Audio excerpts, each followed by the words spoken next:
Welcome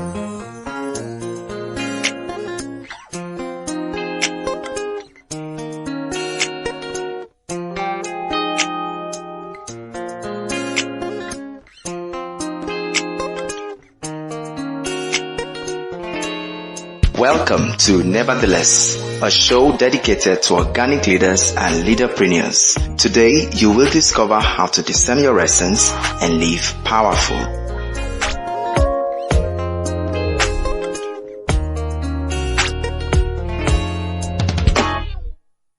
Hello guys, welcome to Nevertheless, a show for organic leaders and leaderpreneurs. My name is Bidemi Mark-Mordi. Always a pleasure to bring this show your way. Yes, I'm back home. Before you ask, let me tell you I'm back home. And that was one journey that I'm so grateful to God for the opportunity to be able to have spent time with my son. How have you been? I know that different things are happening around the world in different places. But my hope and my prayer and my trust for you is that every time things will work for you in the end, because that's God's word concerning us. I want to begin today's show by encouraging anyone out there who might be feeling like something is missing from their lives. I want to tell you that by experience, I can assure you that everything will be alright in the end. Why am I so confident? For two reasons. The first reason is because I have been in different spots in my life where it didn't look like anything was working. And I have seen God bring me through every time. The second reason why I'm confident that you will make it in the end, nevertheless, is because God's word says so. In Jeremiah 29 verse 11, He says that His thoughts towards us are of good, not of evil, to give us a future and a hope and bring us to an expected end. So I want to encourage you to say that regardless of what you face today, there is an expected end in sight for you. And I promise you, it's a good end. So cheer up, chin up, and continue to go. Don't let man or anyone else tell you that you can't make it, because I know you will make it, nevertheless. Before I go into today's show, how did you do with last week's show? Imagination. The feedback has been tremendous. As a matter of fact, it looks like it doesn't matter what it is that we say these days. The feedback is just outstanding. And I want to say thank you. Thank you to all of you who retweet. I want to thank all the people who sent me personal messages to share their journey with me. All the ones who just wanted to say thank you because somehow what we do here is a blessing to them. I want to say thank you very much. Your feedback is the oil that keeps this wheel going. So thank you very much. Shortly we go into today's show, but remember the return of the helper is right around the corner. As a matter of fact, Sister Power Lagos is on the 11th of June at the Lagos Tea House in Lekki, Lagos. So if you're in the Lagos area and you are not listening to this after the fact, please join us. The time is 9 a.m. In Zurich, just check my Facebook page and you will see the details for this Zurich event. It holds on the 18th of June. And then of course there is the big one, the Return of the Helper Conference, coming up on the 16th of July 2016. Our theme is the Betting Stew, and boy, there is something happening in the spirit concerning that conference that it really doesn't matter where you are, you shouldn't miss, because I have people who have indicated that they want to attend from Ghana. I have someone from South Africa who is trying to make her way here for that conference. I have people coming in from the US. So if you are in Nigeria, I don't think that anywhere is too far for you to get on the plane and come. Come, and I promise you that you will meet with God even before you meet with any man. Well, I'll be right back, and I just want you to listen to Dr. Linda Wallace tell you why you should be at the Return of the Helper Conference 2016. I'll be right back. My name is Dr. Linda Wallace, and I'm so excited to be coming to Nigeria for the Return of the Helper 2016 conference, July 16. I'll be joining my sister Bidemi Mark-Mordi and her dynamic team of women. This year's conference will be absolutely pivotal as we learn about the birthing stool and how it can impact our world to align with heaven. Please join me along with my sister, Dr. Anna McCoy from Dallas, Texas. This is Heaven's invitation to apostolic mothers and women across Nigeria as we position ourselves for a new era. Like in the book of Judges, Deborah arose as a mother.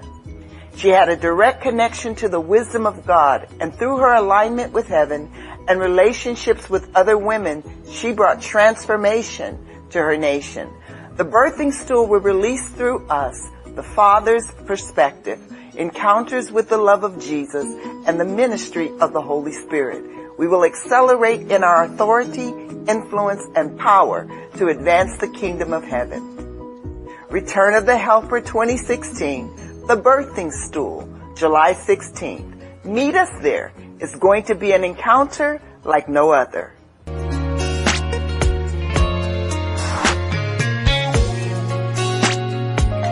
Welcome back. It's still the Nevertheless show, and today we want to look at something that was inspired by a conversation I had with my son while I was away. We were having a conversation about some schoolwork that he had to do, and at some point he made a remark, and I started to think about it, and it did make a lot of sense, and that had sparked off, a conversation in my head, and this is what you get out of it.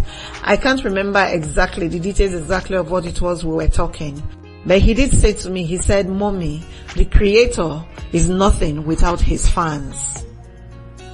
And I took a look at him, because this mommy dearest is very, very, very, very fierce when it comes to God things. So my first instinct was, is my son going on born again on me?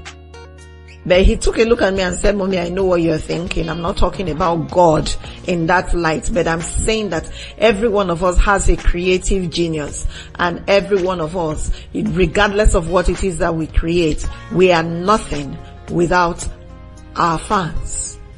And that's got me thinking, because why are we on this journey to discover purpose? Why?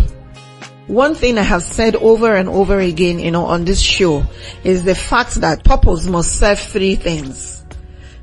If you say you are living a life of purpose and it doesn't do these three things, or it doesn't fit, you can't check these three boxes regarding your purpose, then you need to take 2 steps back and be sure that you are doing what you've been called to do. The first thing that purpose will do for you is that purpose must serve another person. What that means is it must serve another destiny. Your purpose must be useful to at least one other person. The second thing that purpose must do for you is that purpose must fulfill you as the individual. And the third thing that purpose must do for it to be purpose is that your purpose must give God glory. Now, as long as you're able to check these 3 boxes, then if you ask me, every other thing will fall in place. What that means is you may be doing something that is not 100% what you think you should be doing. As long as someone else benefits from it, as long as you feel a level of fulfillment, and as long as God can find glory to take out of it, you will be fine. So that got me thinking that if Kelechi is saying to me that the Creator is nothing without his fans, then it means that I need to go back and take a look at my Bible to see whether it applies to God. And because of some very sensitive people out there, I don't want to say, yes, God is nothing without me, but I'll tell you that God does need me for the earth to move around.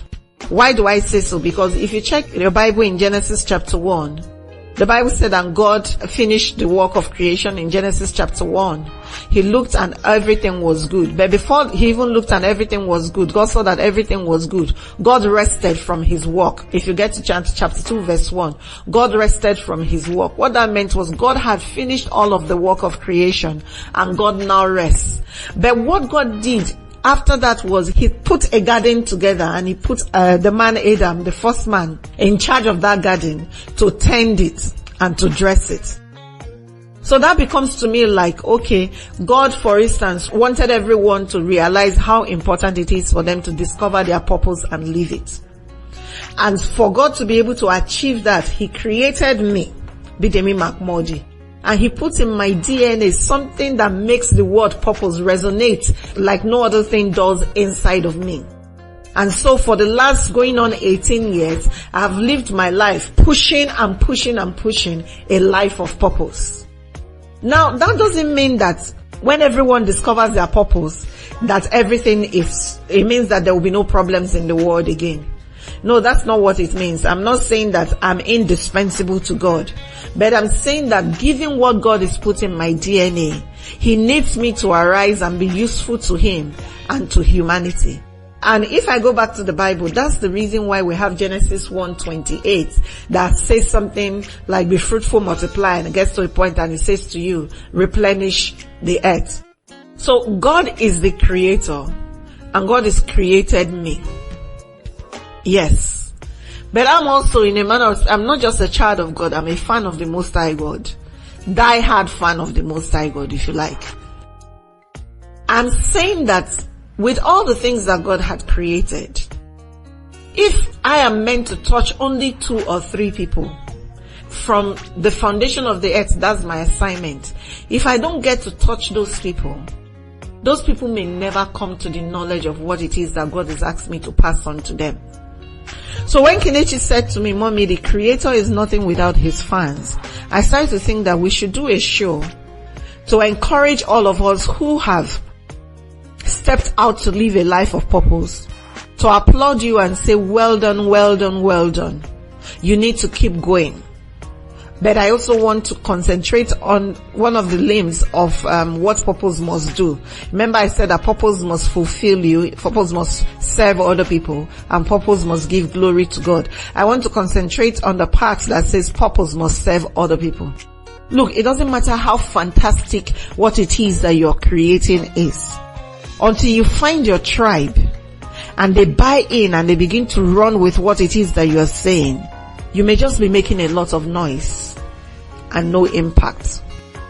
So our topic today, I'm sure you now know, is that the creator is nothing without his fans. So my question to you is, who are your fans?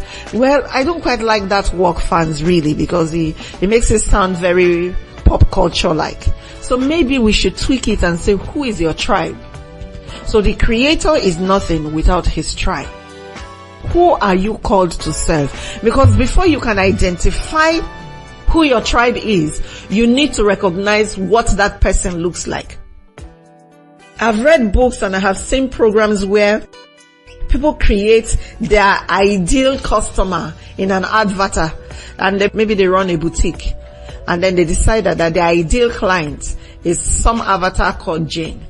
And they do a list of the qualities that Jane must have to be able to afford their products and services. So when their salesmen and women step out of the office, they are looking for Jane, not Dorothy, not Doris, not Julian. They are looking for Jane because Jane has specific qualities. There are specific things that Jane needs that they can provide for. So I'm saying to you that even to be able to live a life of purpose, you need to be very clear who it is that you are called to. Question again is, who are you called to? Who are you called to? Who is your tribe? Because what's the point of writing a really fantastic book and never selling it to anyone? Let's even not talk about selling it yet, never having anyone read it. Banks are useless if they have no customers. That's what Afolabi tells me. I actually thought that banks are just there for the sake of being there. But Afolabi corrected me today. He said banks are there so that customers can come. That a bank with no customers would be a building with a lot of people wearing sharp looking suits doing nothing. And that ultimately that bank would close up. The writer is nothing without the reader. So what are you creating? I know you're creating excellent things, but who are you creating for? Let me tell you a story about me that will put this whole thing in perspective for you. Years ago, while I was still on the path of discovery, I decided I wanted to sell clothes. Now I know that it was the wrong idea. I like clothes, I can make clothes, but I can't sell them. It's not my style at all. I can't sell them. It's not me. Anyhow, I decided that I wanted to sell clothes. But I found out later what used to happen, that I was a size 12 then, that every time I go shopping for clothes I want to sell, I come back with a whole bunch of size 12 things that I like to wear. And ultimately it dawned on me that I wore most of the clothes that I bought for sale than anyone else. Because 1, I buy them in my size. 2, I buy them in the styling that I liked. What that meant was, even if I walked into the shop where I was going to buy the stuff I was going to sell with a potential customer, and she goes on and on about, oh, I like this. I remember vividly that I would say to that person, I don't like that one, I like this one. And everything I buy is usually something that is my style. Something I like to wear. No wonder I wore more of them than I sold them. What am I saying? I'm saying that in gathering a tribe, you need to find out what your tribe needs. You need to find out what your tribe needs. What is their issue? Those are some of the things that you need to begin to look at. What are the issues for your tribe? What problem are you trying to solve for them? So when you want to identify your tribe, you begin by looking at their goals and at their objectives, vis-a-vis your own goals and objectives. So, for instance, I tell people a lot, and I say this jokingly, when it comes to my work as a minister of the gospel, I'm not a deliverance minister. Please don't send demonized people my way. I say it jokingly, but what I mean is that I'm called to teach, and I'm very happy teaching. So if I'm looking for a tribe, I find that people who come around me and people who stick with me are people who actually like teaching and maybe ultimately want to teach or do something that hovers around teaching when I'm in church. So what are their goals? What are their objectives? What are they looking for in life? Because how can someone be looking to, let's say for instance, I believe in just maintaining the color of your skin. So if, for instance, for any reason, and I hope this doesn't happen, I begin to run a cosmetic store. I seriously pray that this doesn't ever have to happen. But I know I begin to run a cosmetic store. One of the things that I will not do is sell beauty formulas that change the color of your skin. I will not be thinking that my tribe will be women who want to change the color of their skin. I'll be looking for women who want to maintain this color of their skin. So when I put my advertisement out, when I put my messages out, whatever it is that I'm saying to them, I need to make sure that they like what it is that I like as well. I need to stop and take a deep breath while I will tell you one more thing about the Return of the Helper conference. I'll be right back. From the moment of conception through the period of gestation,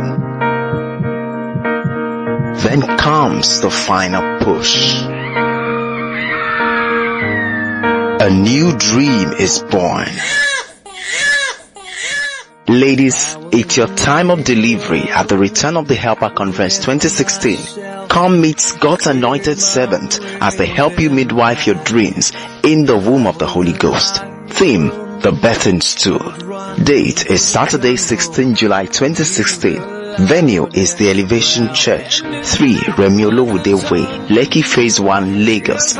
Time is 9 a.m. Ministry: Pastor Mayokun Oriofe, Coach Anna McCoy, Linda Wallace, and Bidemi Mark-Mordi. Register for free on www.returnofthehelper.com.ng. Roth 2016. It's your season of delivery.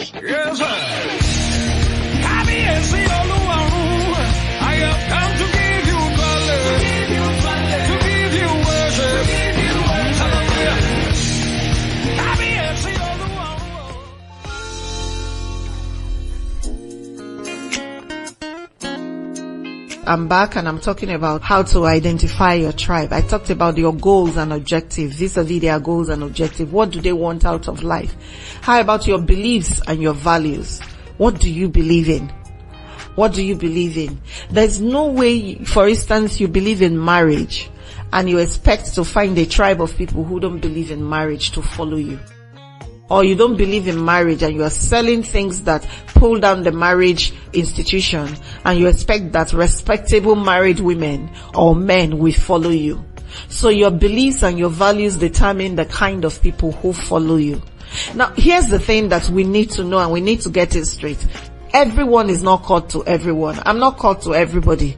You know, when I just started, when I was a lot more younger, I used to think that everybody had to follow me. So if I had 10 people in the room and I started to speak and 4 left, I used to always think that, oh, there was something wrong with me.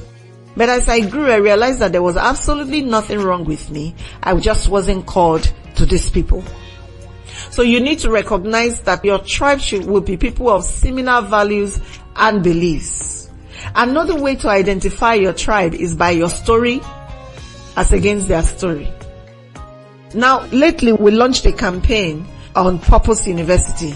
And one of the things that I have seen, I think the very first copy we put out told the story of how I suffered and dealt with depression sometime in my past because I didn't know what I was on earth for. I can't begin to tell you how many people contacted me because immediately they could identify with the fact that, oh, depression, oh yeah, I'm there now. I can't begin to tell you how many people have sent me personal emails, inbox messages to say, thank you so much for talking about this thing. Now I know that I can come out of it. I want to come out of it. Why? Because they can identify with my story. When I come across someone and something is big for them, is an issue and they're talking about it, the mere fact that it's not hitting me the way it's hitting them does not mean that what they're saying is unimportant.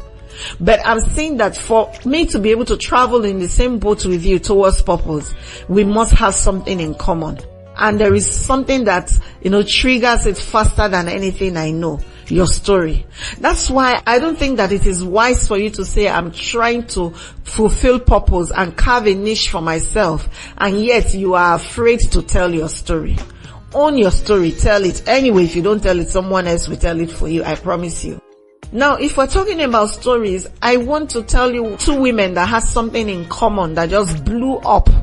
Their relationship to the extent that one continued to be in the life of the other for as long as they lived. And these women are found in the book of, I think it's Luke, Mary and Elizabeth. Mary, the mother of Jesus, Elizabeth, the mother of John the Baptist. What was the similarity in their story? Mary was a young girl who suddenly got pregnant without warning. Elizabeth is a woman past menopause who got pregnant without warning. Both of them were in a place, if you like, of ridicule. One for being too young, unmarried and being pregnant. One for being too old and yet gets pregnant. But these 2 women bonded over that particular issue, and that enhanced their relationship. And even in the children that they eventually had, that's John and Jesus, John the Baptist and Jesus, if you look at their relationship and how they transacted, you will know that just that commonality in their story was useful for both their destinies. You can tell your tribe by where they say to you they want to go. When people come to me and say, I'm this, I'm that, I'm president, I'm this and that, I usually ask them, what do you want to do? I can quickly tell someone who wants you to wave a magic wand and move them from one place to the other, different from the person who really wants to go somewhere and is willing to do the grunt work. I can always tell. Now, I'm a grunt work person because I did the work and I'm still doing the work. So when I see people who want to go somewhere but they don't want to go through process, I automatically recognize that they don't belong in my tribe. Another way to be able to find out or realize or discover who your tribe is you have to now know what it is that they are looking for by having conversations with them. And so, I have said that a creator is nothing without his fans or his tribe. And I promise you, I know that at least in this work, I'm nothing without you, the readers and the listeners. That's why I'm going to turn the Nevertheless show over to you in the next 2 weeks. But for you to be able to participate, I need you to do something. What do I need you to do? I recognize that I need you as my tribe. But I also recognize that as my tribe, you have a story, your own story to tell. There's something about you want others to know. So I need you to just take your phone, make sure you're in a quiet place so that the sound is as good as it gets, and do me a 5-minute show. Begin by saying, hi, my name is Bidemi Mark-Mordi. I blog at bidemimarkmordi.com. Then go on and tell me what the details of what it is that you want to say. Pick any topic. It doesn't matter what the topic is. but make sure that you can tie it to purpose in the end. Or maybe just come on and tell me your story for 5 minutes, not more than 5 minutes. So you need to know that we are going to be very strict with the timing. I'm saying that from your introduction to your conclusion, 5 minutes. Do me whatever it is of 5 minutes and send it to us by email. When you send it to us, I will take your show or your podcast or whatever it is you call it, or your voice note, and what I'm going to do is I will expand it. I will listen to it, I will expand it and use it for a show. Your voice will be heard on it. I'll play you first and then I will come on and expand what it is that you're talking about. What am I trying to do? I'm trying to open you up to my own tribe. That's what I'm trying to do. And it's my way of saying thank you for following me. So will you do that? Again, remember that you start by saying, hi, my name is so and so and so, and mention your website or wherever it is that your work is domiciled, so that when we put that link on our site and people look for you, they can find you. 1. 2, tell me whatever it is you need to tell me, but make sure it's not more than 5 minutes. And then I will take your content, I would listen to it, and I will build on that content. What that means is, 1, because you are my tribe and I am nothing without you, you determine what the content for the next 2 weeks will be. So if I were you, I'll quickly be the first person to get on. I can only take 4. So 2 per episode. I can only take 4. Even if we had 1,000, even if we had 2,000 entries, we are going to be picking 4. And I can't tell you the formula by which we're picking, but I can promise you that the 4 we pick will be the best 4 that come in. Your cutoff date is by Tuesday, the 14th of June. So again, this means that some people may not have the opportunity to get in on the first episode because they didn't get to hear the show before the 14th. But if you get to hear it after the 14th and you still want to take a chance, please remember to send your voice note, your show, your podcast to us, not more than 5 minutes. And what's going to happen is it will go in the next installment of the Nevertheless show. Remember that a creator is nothing without his tribe. Is there a story in the Bible that is useful to collaborate what it is I've been saying to you? Yes. I know the story of David. David had been ordained king and he was working for King Saul. But King Saul became envious of David and decided to kill David. While David went on the run, the Bible said that he went into a place called Cave Adullam. And a lot of rejects, that's bandits, just men who probably didn't know where they were going and they were fugitive in their mind in different ways, just like David was a fugitive, joined him in Cave Adullam. And the Bible said that they went in as rejects and they came out as a mighty army. David could not do all the mercenary work he did up to the point that he became king. He couldn't have done it alone, but for this group of men who went into Cave Adullam with him.